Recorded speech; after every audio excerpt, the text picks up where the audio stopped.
Daf Kuf Zayin Amid Aleph, the second line into the page. Itzmar, the Gemara says like this: Achin Shecholku. Let's say you have two brothers. That the father dies and they divide an estate between the both of them. So you have two brothers. The father dies, they divide the estate between the both of them, and then all of a sudden, someone that the father owed money to, the father owed money to Reuven. Reuven shows up and takes it from one of the brothers, which he's allowed to. The question is though, because again, the father owed them money. The father owed money. There was Aiden, there was a Shai, whatever it is. So you have these two brothers. You have Avram and Yitzchak, and this guy Reuven shows up and he says, "Your father owed me money. I'm taking Avram's land." The question is, what do they do now? There's multiple options.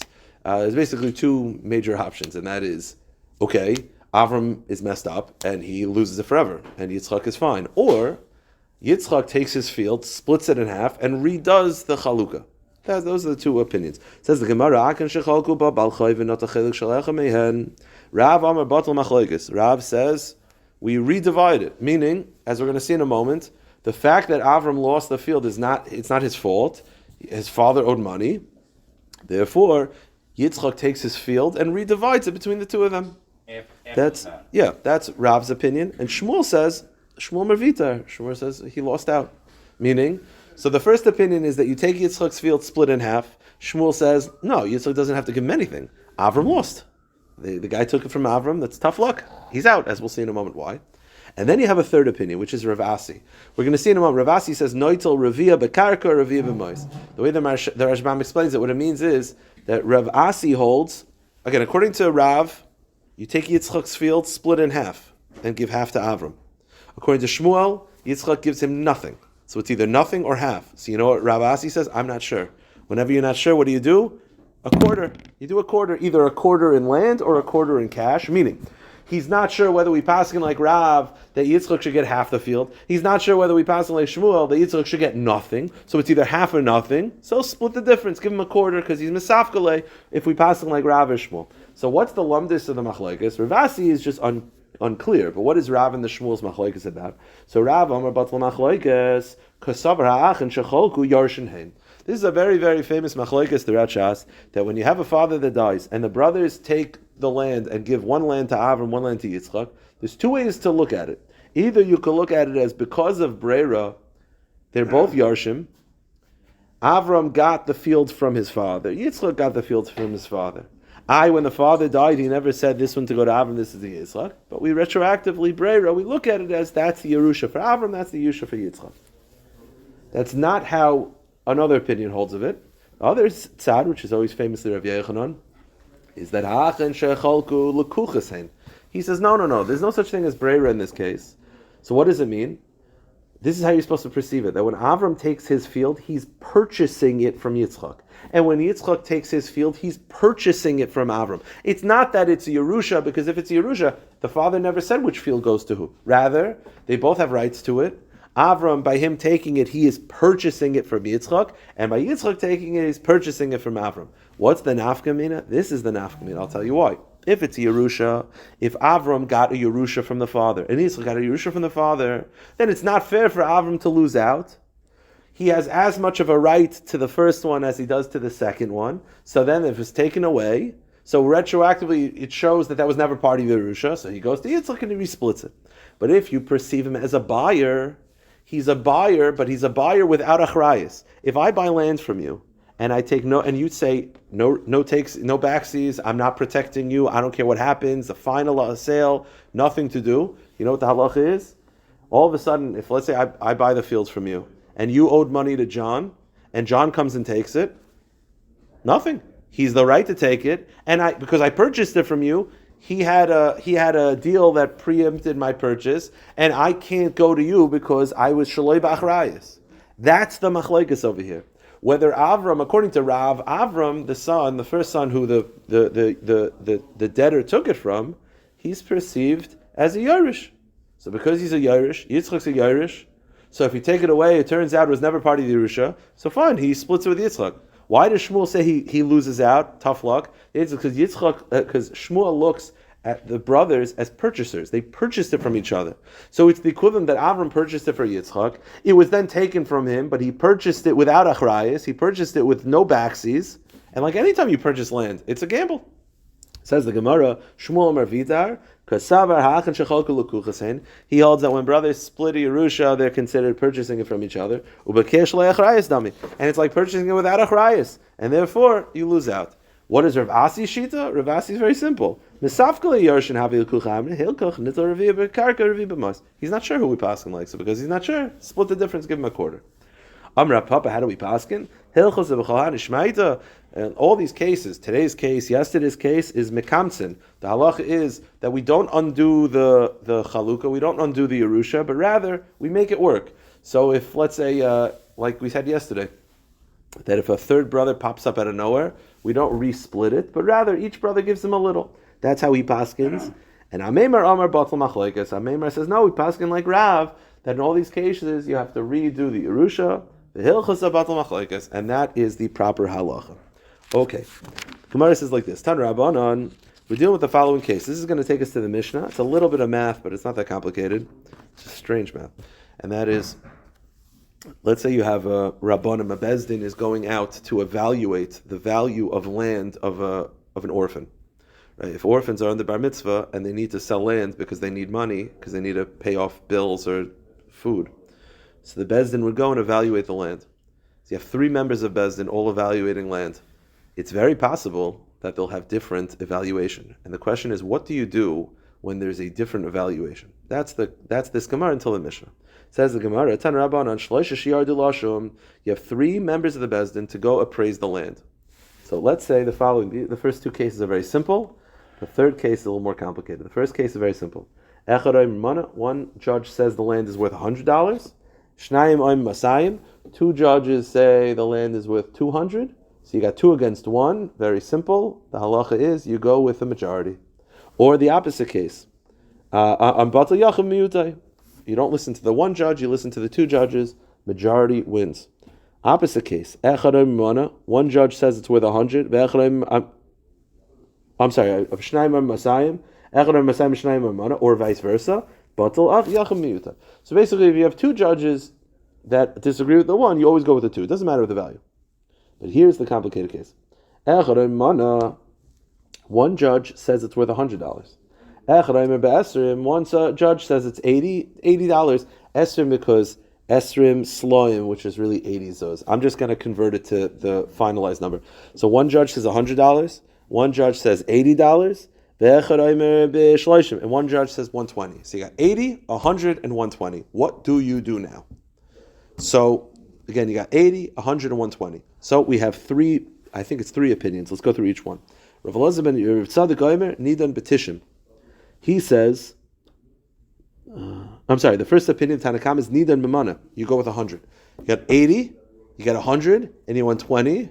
What do? You go with the middle shita. It's like Shnei Ksuma Banke Echad, Achiyaveh Kasva Shisha Chiyah Beineim. You have 2 different opinions, and you got the third compromise. You go with the third compromise. So if 1 judge appraises the land as 80, 1 judge praises it as 100, and 1 judge appraises it at 120, go with $100. That's the opinion of the Tanakama because it's the middle shita. Rav Elazar bar Tzadok Omer Nidain B'Tishin. Rav Elazar bar Tzadok says you actually go with the value of being 90. One line from the bottom on that. Again, just to review, you have 3 judges that are appraising the land. 1 judge says it's worth $80, 1 judge says it's worth $100, and 1 judge says 120. The question is, what do you do? So the first opinion says, go with the middle shita, 100, middle compromise. Rav Elazar bar Tzadok says you go 90. It's very strange, 90. Where's that coming from? Okay. And even stranger is Acherim Oimim, Oisin Shuma Beinein U'Mishalshin. Acherim says, you know what you do? You take the smallest number, you take the biggest number, you divide between the 3 of them. So the smallest number is 80, the highest number is 120. What's the difference between the 2? Is 40. Divide 40 by 3 is 13.3. Add that to the lowest number, it's 93.3. Okay. So the first opinion says 90. The Rav Elazar bar Tzadok says you go 93.3. Okay. What is that shita about? Let's try to figure out the 90, and then we'll try to figure out why you go by 93.3. So the first opinion is man midaman. Let's go to the first opinion. You go with the middle ground, 100. Milsa mitziyasa. He feels that whenever you have 3 different values, makes sense to just go with the middle. It's more of a compromise. The one that's lower, it's not that far off. The one that's higher, it's not that far off. You go with the middle ground. Rav Elazar bar Tzadok, Omer Nidan B'Tishim. Elizabeth Tzaddik says you go with the value being $90. Now again, that's strange because again you got 80, 100, and 120. So let me outside say what it is, and then we'll see it inside. Elizabeth Tzaddik's shita is like this: you have three different numbers. Each one is off by 20. It's a lot. We'd rather say like this: we're going to ignore the highest number. He's just way off. Let's just throw him out. You got 80 and 100. You know what probably it is? It's probably 90. And the one that said 80 is off by 10. And the one that said 100 is off by 10. It's more likely that the number is solid in the middle. What about the 120? He's just way off. He's just bichlal. He just doesn't know what he's doing. Throw him out. You're stuck with 80 and 100. It makes more sense that instead of saying everyone's off, let's just say it's really 90. And the one that was 80 was off by 10 was not so much. The one that's off 100 is off by 10, not so much. Yeah, maybe the lowest number's off. Okay, so that's what Gemara is going to ask in a second. But that's how he looks at it. Well, definitely, everybody has to be wrong because the land can't be valued at three different values. So definitely someone's wrong. So, I mean, at least two are wrong. Two are wrong. So he's saying that the one that's the highest is b'chlal off. Just don't be garrison. Throw him out. Take 80 and 100. And say Mistama, it's probably in between. It's probably 90. He's a little off. The Gemara says... Say the same thing about the lower one also. Correct. The Gemara is going to point that out in a second. Rav Lazar, Tzaddik Armeni Dimitishim, he says it's 90, Kasavar. He holds, Ha'ara, go to the next page. That land is probably actually valued as Tishim. It's probably 90.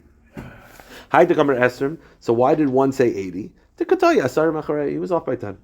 I had to call Amar Mana, and the one that said 100, I had to call Lakameh, he was also off by 10, but it's probably 90. So the Gemara says Kasha, which I think you both asked, which is, you tell me out of the three numbers, we're just throwing out the high one. We say 80 and 100, put it in the middle. Why not throw out the low one? Throw out 80, say he's way off. Take 100 and 120, and put it in the middle, pay 110. It's the same exact formula, but instead of throwing out the highest number, why not throw out the lowest number? So it says the Gemara, Adarabba, Hi Arameya Vasarahava. Why not argue that the land is actually valued at 110? And throw out the 80 number. Say 100 and 120, probably in the middle, 110. Hi Dekamer Mana Katoya Asar Lacharel. The one that said 100 is off by 10. Hi Dekamer Shloishim, the one that said 120, Katoya Asar Lacharel is also off by 10. Why not do that? The answer is, I'd rather go with the lower number and not exceed 100. What does this mean? The Reshbam, he explains very simple. We have a rule throughout Shas, tafasta, meruba, loy tafasta. If you're going to go with it, you go with the smaller numbers. It just makes more sense. Err on the side of smaller because most likely smaller kind of everybody agrees with. It's the higher number that's more outlandish. So tafasta meruba, loy tafasta, stick with the lower numbers. So throw out 120, go 80 and 100, probably in the middle is probably 90. The purpose of this is because if you don't appraise it properly, if you misappraise your house, if you have a giant house over here that really is worth $2 million, and you say I think it's worth $600,000, you're going to get ripped off. So we don't want that for the Yisayimim. You're not getting that over here. No, but over here, that's the point. You have three different values. The question is, what do you go to market with? So then, if you understand, meaning it's actually valued at 90. Correct. So it's actually valued at 90. So that when you go to market, if the guy says, "I'll give you $75," I'm not taking it. Then you got to figure out the proper value. Just trying to figure out the proper value. So that's the rationale for the 90. It's what he does is he takes the 120, throws it away, and says 80 and 100 is probably in the middle. What was the second shita? You go 93.3 because you take 80, 100, 120. $40 share is the difference between the lowest number and the highest number. Divide by 3 is 13.3. Add that to the lowest number is 93.3. What's the chaf? The answer is it's the exact same thing. He takes 120, throws it away. And he says, you know what? It's probably 93.3. And the $80 is off by 13.3. And the $100 is also off by 13.3. What do you mean? How? It's really valued at 93.3. 80 was off by 13.3. The 100 is also off by 13.3. What do you mean? 93.3 to 100 is 6.6. The answer is he really felt it was 106. But he said to himself, I'll say 100 because I don't want to be way off from my other colleague. But really, this one really holds his 93.3, but he's off by 13. The one who said 100 really meant 106, and he's off by 13.3. So split the middle, 93.3. It's a strange cheshbon because it's a similar cheshbon to the other opinion. But first of all, it's picking up a random number as 93.3 because you're disregarding the 120, but you're using him for the math. of the mean, which is also strange. And also, you're saying that the guy who said 100 really meant 106.6. He just didn't say it because he said to himself, I don't want to be like so, it's like price are right. You want to just go $1. You don't want to be so off. It's a strange thing, but that's where he comes from. It's a very similar reasoning from the second opinion. The Gemara says, Achirim omrim osin shuma b'nei mishalshin. Achirim say it's 93.3. Kasavar. Hi ara tishim mitlasa tlasa shavi. They hold that really the land is worth 93.3. Hi Dekamar Esrim, why did one say 80? Katai tlasa tlasa tlachara. He was off by 13.3. Hi Dekamar Mana, the one who said 100. Katai tlasa tlasa tlasa lakame. He's also off 13.3. What do you mean? It's actually valued at 93.3, and the one who said 100 is off by 13.3. That math doesn't work. The answer is ubedinu delay mitvei. The truth is he really meant 106. He didn't actually think it's 100. The reason why he said 100 is savar mistoi de kamitvi kuli hayachvoy. I don't want to be so off from my colleagues. I'll say 100, but I really meant 106. So it's 93.3 is the median number. If you assume he meant 106, and you're disregarding 120. So the Gemara has the exact same question we had before. If you're throwing out 120, why not throw out 80 and say it's 113.3? Say it's really between 100. The 100, it's 113.3, and the 120 really meant to say 126. Blah, blah, blah. Same exact cheshbon. The Gemara is going to answer tefas and lo tefas. The Gemara says, Adarabba, ha'ara meu tlasa shavya, v'ay dekamar mana katoi tlasa tlas lachore, v'ay dekamar shloshim tvei tlasa tlas lakame. He's also off by 13. Ubedin hu dekamar tvei, and he really wanted to say 126.6. But Savim is starting to come into Kuli Haichvai. I don't want to be that off. So why not say that? The answer is Nakim Yeh Trek. I might be a decha the Maturi Tama Loy Mafkale Tafasta Meruba Loy Tafasta. So you have these three opinions. I think it would be universally accepted that the hardest opinion to understand is the last one, because at least the second opinion, you're throwing out 120. You're saying it's 80 and 100. Split the difference. Over here, you're saying throw out 120. But take all three numbers, divide it by 3, and add it to the lowest one. It's 93.3, and the one that said 100, he really meant 106.6. It's a bit of a stretch. So the Gemara says, Rav Huna says, despite the stretch, that's how we paskin. The Gemara responds, Rav Ashi, when he heard this, he said, I don't even understand their shita. Meaning, I don't even get where they're coming from. And you tell me we paskin that way? No way. Meaning, I don't even get it. I said the words, but I don't get where they're coming from. I don't think anyone in our business world would appraise. If there are 3 diamond experts that are giving different values, I don't think anyone would go with Acherim. And you're saying that you want to pass that way? No chance. Same exact Shakavatariya, but instead of different names. Tani Dene Goyla, the Dayanim of Goyla said, Oisin Shumene Mashalshal, we pass like Acherim. Rav Huna. Rav Huna says, Hilchah is a Gadayane Goyla. Rav Huna says, that's how we pass like Acherim. Rav Ashi, Taiba Dene Goyla Yadinon. Rav Ashi said the same thing. I don't get that shita b'chlal. You want me to pass that way? No chance. Okay, let's finish up the parak. I've been told the next parak is interesting. I'm not sure if it's a doozy, but we'll see. The Mishnah says like this: I say to Menashe, Chatzi sada ani marich. I'm selling you half of my field, but I did not specify which half. And like every field, it's got good parts. It's got not just good parts. Yes, it's a big field. So I didn't tell you which half. Mishamnin b'neihem. We split the quality. Now these words misham b'neihem, we don't know what this means. The Gemara will elaborate. Let's keep going. Noitil chatzi sadeyu, and you split the field. Again, the Gemara will explain exactly how. Chatzi b'darim ani marchalach. Let's say you say, I'm selling you the southern half of the field. So now I actually specified which half, the southern half. Also mishamnin b'neihem. Again, we don't know what this means. Noitil chatzi b'darim. So we have to figure out exactly what it means, mishamnim b'neihem, and what's the difference in the first case and the second case. Okay, let's keep going. V'hu mekabel of makom hageder. This, so I sold Menashe half the field. Now he has to put up a fence, right? It's not like the average field where you just buy the field with the fence. Now he has half my field, so obviously we have to put a fence between the fields. I don't want him walking into my field, and I don't want me walking into his field. So I have to give him the space for the fence, meaning when I give him half the field, I have to then also give him a space for the width of the fence. Let's say the fence is 6 inches. I have to give you half a field plus 6 inches. But in the times of the Gemara, in addition to the field, the fence, they would have right outside of the fence a small ditch and then a big ditch. We'll see the sizes. I have to keep animals out, basically. We don't want animals to basically just climb the fence. So you would do a small ditch and then a wider ditch.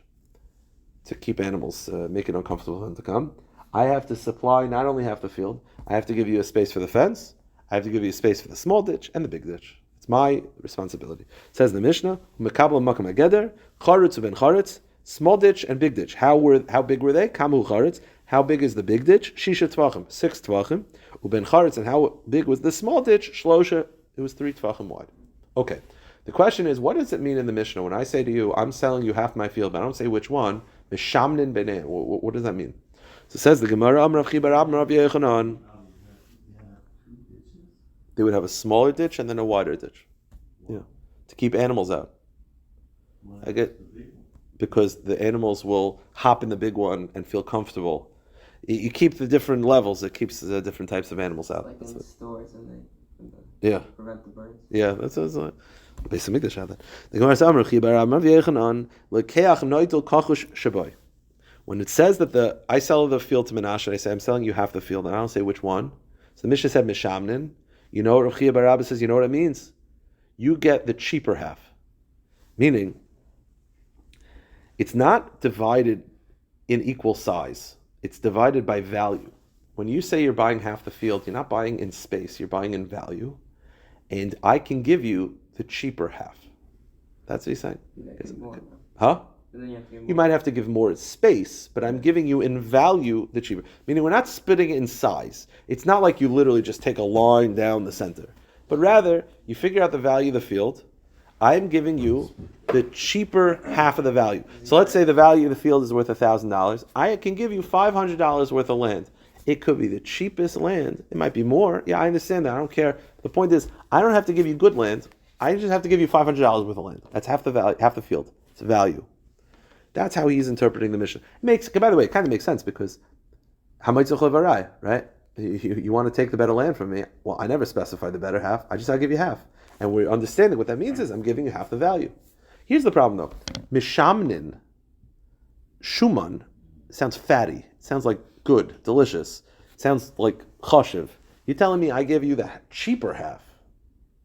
Mishamnin b'nein kind of sounds like you should get like half of the good land. It says the Gemara, Amalei Rav Chibar Rav Yechanan, Ha'anan mishamnin b'nei tonight. Doesn't the Mishnah say mishamnin? Mishamnin, doesn't that mean split it down the center? You get half the good, you get half the bad, you get half of everything. You're telling me, no. I don't have to give you any good field. I just have to give you half the value of the field. It can be cheap. It can be really, really bad quality land. But this is mishamnin. Mishamnin kind of sounds like shuman, like split it down the middle. Like you get half the fat, I get half the fat. So says Rav Yechon was upset by this. Amalei adachlis kafani bebavel. While you're eating dates in Bavel, tagamim b'seifa. Look at the seifa. Meaning, I'm just speak it out. You'll see it. According to Rav Chia bar Abba, the word mishamna means split it down the center. You get half the good, I get you. Literally split the field down the half the center. Here's the problem. You know what the end of the Mishnah also said? I sold Menashe half the southern half. It also said mishamna b'neim. Why am I splitting the field in half? If you're telling me the word Misham B'neim equals split the field in half, why am I splitting the field in half? You're getting the southern half. I'm getting the northern half. Why am I splitting it in half? The answer is Misham. You know what Misham means? It means value. So the Reisha just means I have to give you half the value of the land, but it could be cheap quality. That's what Rav Yechanan says. And you know what it means in the Seifa?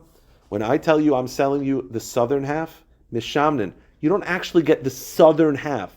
You figure out the value of the southern half. You figure out the value of the southern half, and then I give you that plot of land could be from other parts. Meaning, Mishamna just means you get the value. So it could work in the safe as well. It means you get half the field. What do you mean? I thought I get the southern half. You don't get the southern half. I figure how much is the value of the southern half? It's $500. I give you $500 worth of land. So it says Rav Yechanan, Diktani Seifa Chatze B'Dar Mani Moichalach. Misham b'neim and oitel chatzi b'darim. Amay misham b'neim hachetzi b'darim marmalei. El d'mei hachanami l'dmei. So it must be we're talking about value, and that's how you could reinterpret the entire Mishnah. Let's just finish up the parak.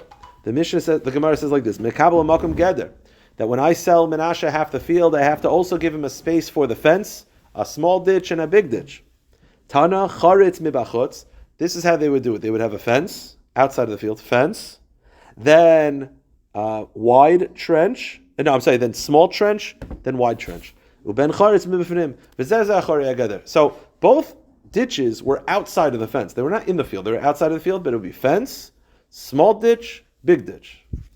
What's the purpose of this? Let's just finish up the parak. Kedei sheloi techaya kaifetzes. We want to keep a wild animal from climbing the fence. Because if the wild animal can just run up to the fence, he'll just climb over it. This ditches make it harder for him. Now, just practically, you'd have a small ditch, then a big ditch. So it says the Gemara, le'evid charid v'loy le'evid ben charitz. Why need a small ditch? Just make a big ditch. The answer is, I did the ravach kaim begave bekavtza.